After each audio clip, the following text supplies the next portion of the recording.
It's another beautiful Sunday afternoon. This is Rubbin Minds. Welcome. My name is Ebuka Obuchande. Thanks for joining us.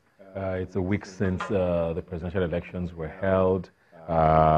Victor has been named. President Muhammadu Buhari has been declared the winner, and he will be in office for another 4 years from the 29th of May this year. But the election and all the dust that came with it has not completely settled yet. There's a lot of complaints, especially from the main opposition, the PDP.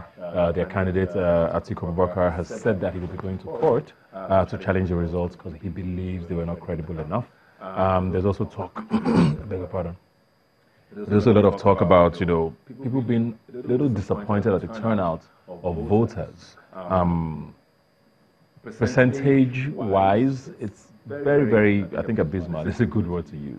I think there are about 35–36% of registered voters turned out to vote on the day. But there's a lot of factors that came with that as well, and we're going to be trying to thrash all of this as we open up our conversation today. Here with me is AISHA, SALAUDEEN, and WOFAI Jimmy. Thanks for being here today. Thank you for having us. So let me start with you, AISHA. A lot of people are disappointed, at the turnout of voters. Like I said, it's about 35–36%, somewhere in between those figures of registered voters. That is not even of the adult population, which is a whole other conversation. But some people are not surprised because of all the factors that came with that. Were you surprised? Oh, no, I wasn't surprised. In fact, I expected it because considering the fact that there was already a postponement that disenfranchised a lot of people, when we talk about those who had to travel, for example, or get time off work, and people who even had to fly into the country, I suspected at that point that those people would not get the chance to vote again. So that was one factor. Definitely voter apathy in there. And then if we recall, there was a lot of violence, snatching of ballot boxes. So that definitely contributed to people not getting to vote. So I wasn't surprised at all. I mean, I knew that. How much of a responsibility do you think INEC should take in this WOFAI? Because besides what she's mentioned, the postponement was a huge factor. There are people who even didn't travel, just got sort of disinterested in the entire thing because it just felt like, if you're going to postpone this thing after 4 years of preparing, I might as well, in 1 week, I don't think I'm really interested anymore. It felt like, there was some ulterior motive. But besides that, a lot of people pointed fingers at the entire registration and PVC collection system where people wanted to collect their PVCs, people wanted to register, but it seemed like the process was not Nigerian friendly enough. Do you agree? Well, I wouldn't agree for the simple reason that the information we have is to the effect that this year we had the highest number of PVC collection rates. But that's not the point where I'll take it. I think that we've always had issues of voter apathy in our elections. Apparently, the only time we ever had participation, which was over and above 70%, was in the 1999 election. No, the 2003 election. Because in 1999, people were not so, at the time, certain as to whether the military was going to relinquish power. So there was some sort of apathy. People thought that there was not going to be an election, so to speak. So after the successes that were registered in the 1999 election, there was some sort of interest on the part of the electorate, so that the 2003 election had one of the highest number of voters' participation in terms of percentage.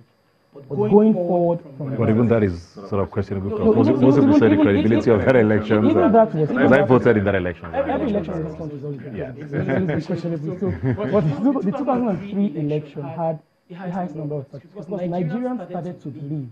People began to say, oh, perhaps there's a possibility that this thing can work. Remember, it wasn't a foolproof system at the time.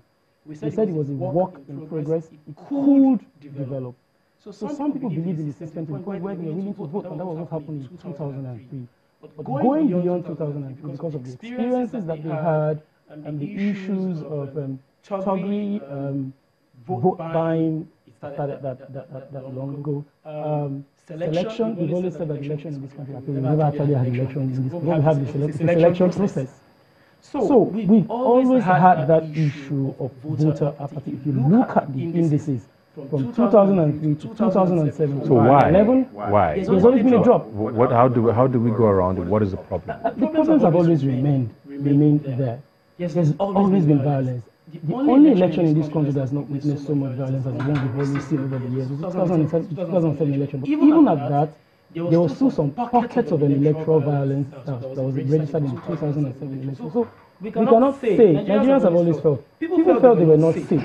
People felt that if you follow the rhetorics before the election, people thought that the election had been decided one way or the other. If you recall, the last time I was on your show, I had said that this election was won, which was going to be won by the highest rigor.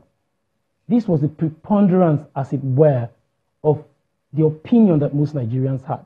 So why would anyone think to go out to vote in an election where they felt that the results had already been predetermined before then?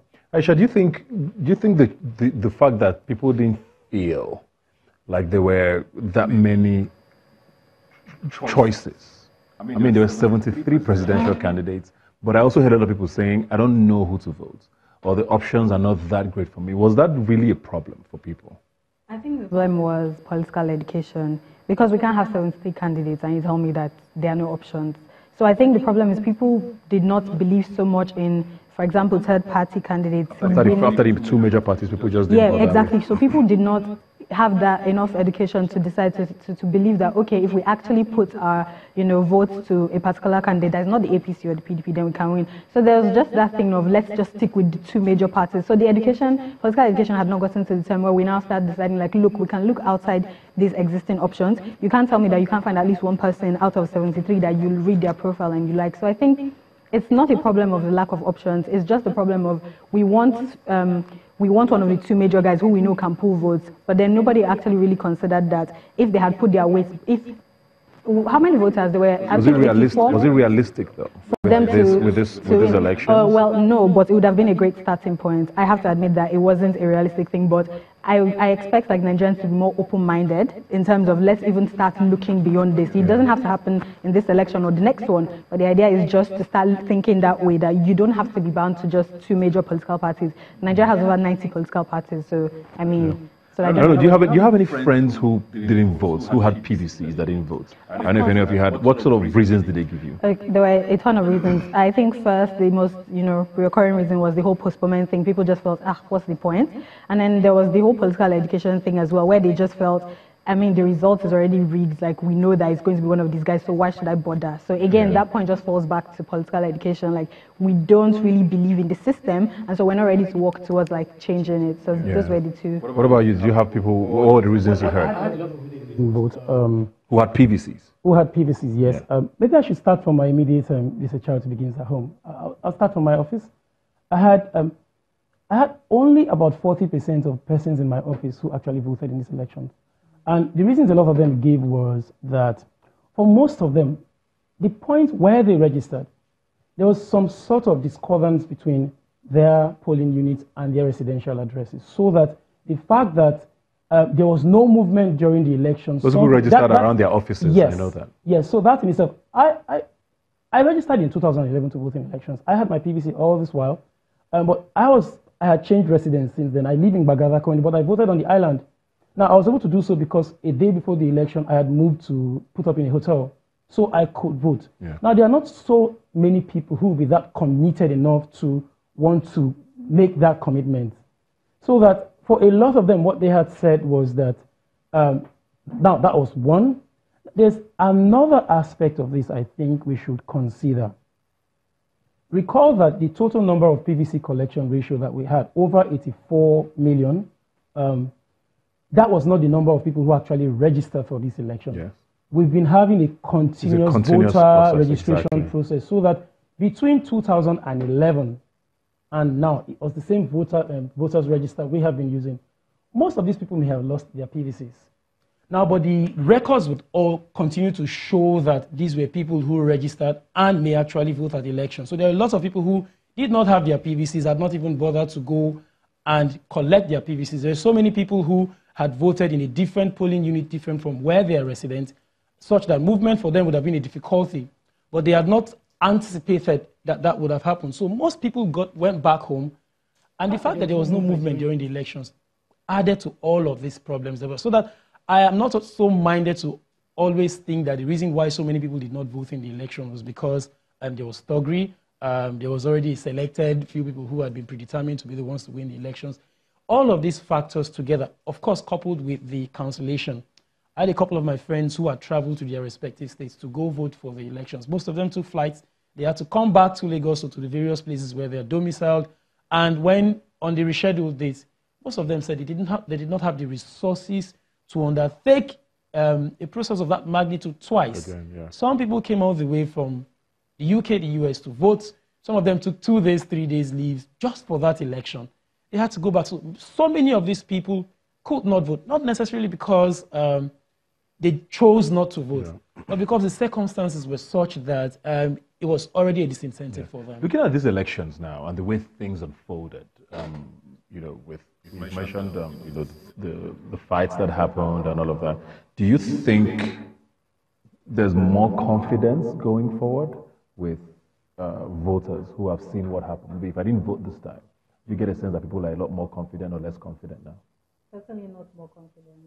No point to being confident in them. First of all, INEC was grossly incompetent in terms of even communicating the reason for the postponement, for example, in terms of logistics, in terms of whatever it is they claimed was wrong.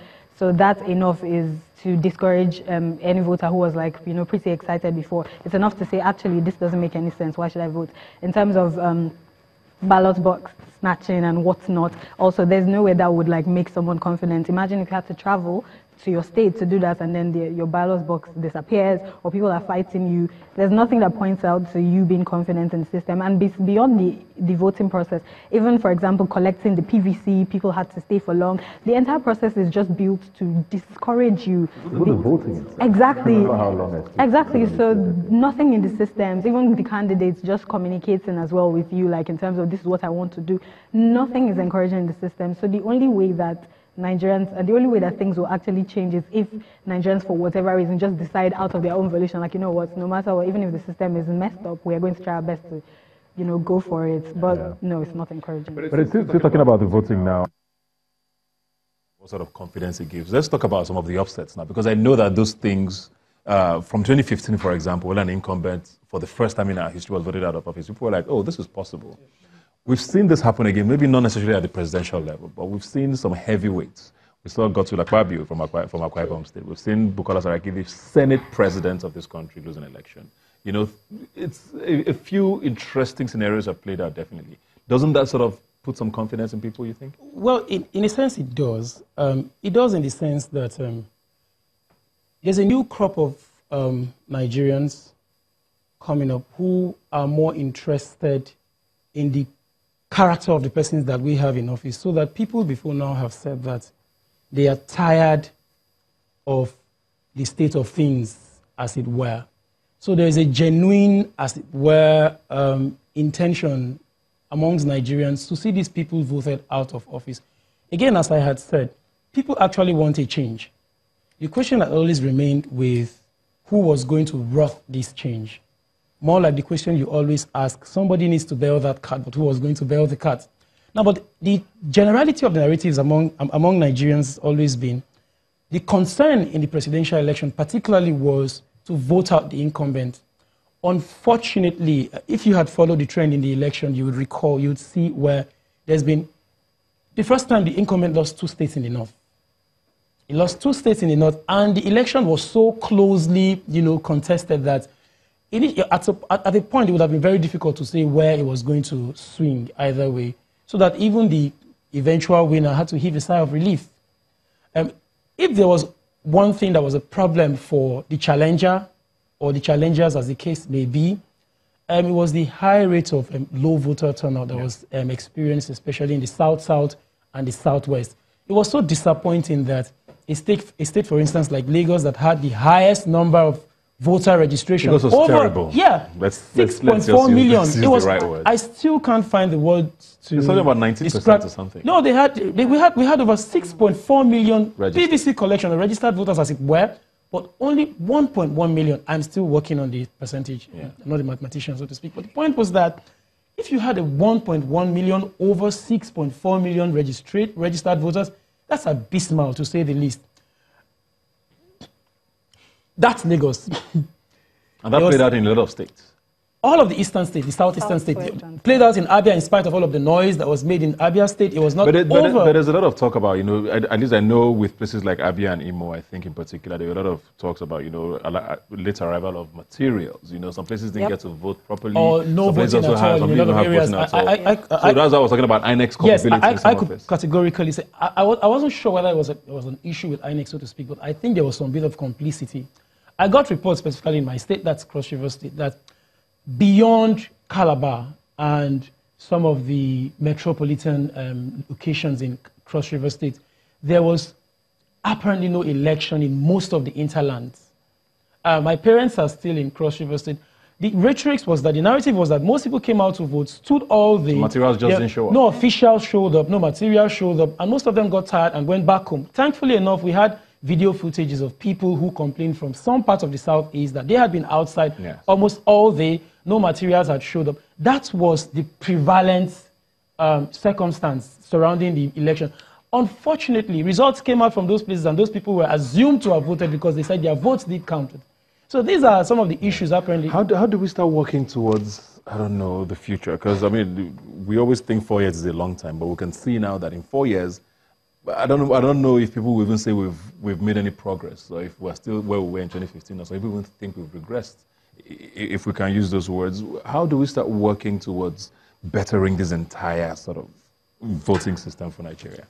So I would have to put the blame on INEC here. I think it was a whole bunch of things, improper planning, because they know that every 4 years there's going to be an election too. And they have so many trials in between with state elections. Exactly. Yeah. And I remember that the Mahmoud Yakub came out, I think 2 months before the election, when he was asked, like, do you foresee any postponements? Like, is anything going to go wrong? And he was like, he doesn't foresee it. So I'm going to put it on INEC again because they need to plan the process. This happened in 2015 elections, happened the year before that. I feel like the fact that you've made these mistakes like a bunch of times is enough for you to, work on it better. So I don't know what their plan is around that, but they're very key to making the process easier. They are the commission in charge of this, so I still don't understand what they mean by logistics issue, but whatever that is, they need to fix it to make the process smoother, because whether we like it or not, the smoother the process, the more encouraging it will be for voters, because then we can see that there's actually a change, so we're going to try to do something. And on our part as voters as well, we have to educate ourselves.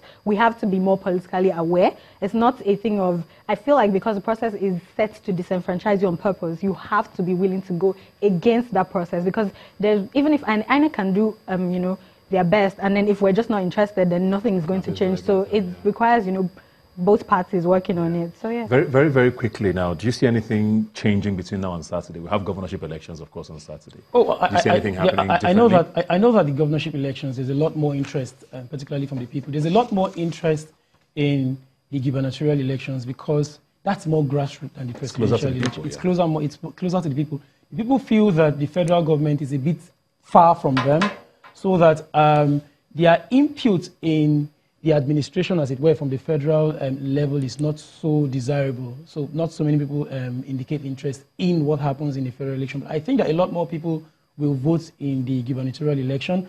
Going by history, there's always been more participation in the gubernatorial election than there is at the federal. Do you think that's going to happen this time, though? I think it would play out. I think it would play out for the simple reason that the people voting in these elections are Lagosians, or the people voting in these elections are residents or people who are domiciled in that state, people who work in those states. And so they are better concerned, they are more concerned about what happens there. So you would have a lot more people. Again, in view of what has happened in the presidential election, or as it were, the federal elections, a lot more people will be more concerned now so that we don't make the mistakes that we have made twice. People are going to be more prepared now. If for any reason they had people who were voted into office that they did not will to be in office, they want to be more decisive in the process. Although in some states, the same scenario might play out. It's always been the case. But I think that a lot will change. The elections will improve now because more than ever before, we don't have that much resources dispersed. So it's more concentrated. Yes, it's hopefully that is the case. I mean, people will also argue that apathy might set in even more. We will still have apathy anyway. Yes, with what happened on Saturday. Fingers crossed. Please come out and vote, I think is what we should start. I mean, like you said, the governorship, it's more important. We don't have a choice. The closer the government is to you, the more important it is. Thanks for being here today. Thank you very much for having us. We'll take another quick break and come right back. Please don't go away.